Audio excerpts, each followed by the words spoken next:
is something I have seen happen maybe a dozen times over the years.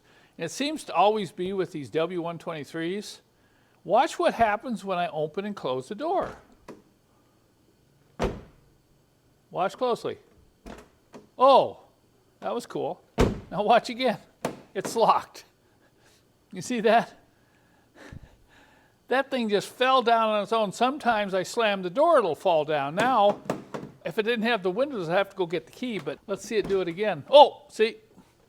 Locked itself again. So I want to show you how we're going to fix that. We're going to have to remove the door panel to figure out what is going on to make that thing drop down on its own. When I developed my kit for replacing these plastic door liners, I wanted an adhesive that would allow you to pull the plastic off and put it back on. And that's why I chose that particular double stick tape. So here, 2 weeks later, we have a door lock problem. You know, this lock is dropping down, so there's something wrong either in here or down at the actuator. So we get to put this to the test. We're going to just peel this door liner off like this. And then we'll come back and see how well it sticks after we do the repair on the door locks. I knew what the problem was even before I removed the door panel because I've seen this before. This is the vacuum door lock actuator on the right front door in a W123. If vacuum is applied here, you know, it moves one way, and vacuum is applied there, it moves the other way. So it's a vacuum actuated rod that controls this rod here that goes to the locking mechanism. But there's something unique about this, and that's right in here. There's a spring that forces this to stay up when it pushes up and forces it to lock down when it comes down. Well, you can see this is just jumping up and down, and that's why the door lock just went shut when I closed the door. This is what it should look like. Watch the actuation of the spring. It's really unique. Isn't that something? Okay, down. So when it comes down, it locks, it stays. When it goes up, it unlocks and stays.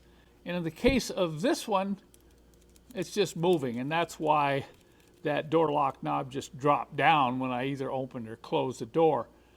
The rods are replaceable right here from the actuator, but unfortunately I don't have any rods for 123. These are for W114 and W115, which I saved, but a couple years ago I had a big box of these and I threw them all away. I said, I'm not going to need so many, but I didn't even save one. So my options for repair here are to try to find another used one of these. Maybe I can find one on eBay. Or what I have to do, get the washer off, take this spring off, and install the spring on this one onto here. And while I have the door lock actuator out like this, I'm going to just test it with a vacuum hand pump. Okay, watch the gauge. Moving up. Okay, I'm going to bring it up to about 20 inches of vacuum. And we're watching that it holds. If it doesn't hold, leaks down, you're going to have to replace the actuator. Okay, let's plug it into the other side and bring it all the way down and see if it holds vacuum.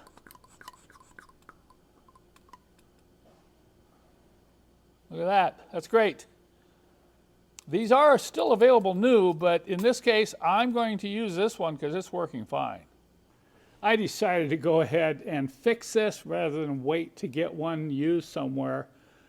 It's not all that difficult. The trick is you got to find another rod with a good spring on it, and it can be off of 114, 115, 116. All those old cars, this spring is the same. This is off a W115 chassis car. This pin is kind of squeezed. It holds this washer on, and then under the washer is the spring. So what I did is I just use a punch, and you can lay this up on a vise like this, and you probably have to have somebody hold this for you because you're going to have to take the punch and the hammer, and you're going to have to flatten that out. So you hammer on this side, then turn it over and hammer on that side. Then you can pop the washer off, take the spring, and put the spring on this one. We pulled the old spring off, and then it's a little tricky. You got to push that washer back on. As soon as that washer's on, you kind of hold that in place, back it on an anvil or a vise, then take your punch and hammer that down flat. It's fairly soft metal, so it doesn't take a lot of hammering. And now I have a fixed spring for my door lock actuator on old Spence here, and I put a little Miracle Lube on that. That'll stay on there forever, and you can see it's got a nice strong click back and forth. So now I'm ready to install this back in the door. With that tiny little spring replaced, now watch. When I open and close the door, it doesn't automatically lock. Isn't that nice? Such an irritant caused by such a little part. Now, after having this new door liner off for 3 days, let's see how well it reattaches without having to apply spray adhesive. So I'm going to have to line up some holes here. One hole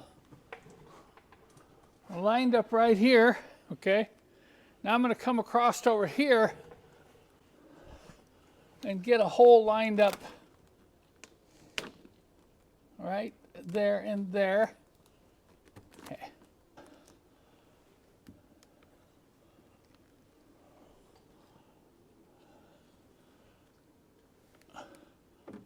Pull the handle through here.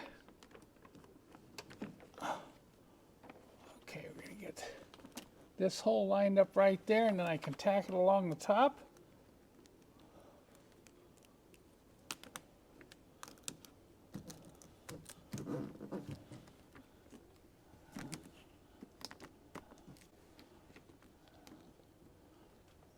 Stretch it down here, get that hole lined up, get this hole lined up, that hole lined up.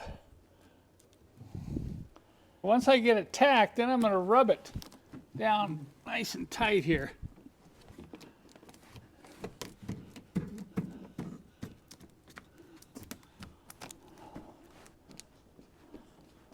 So that's pretty cool, isn't it?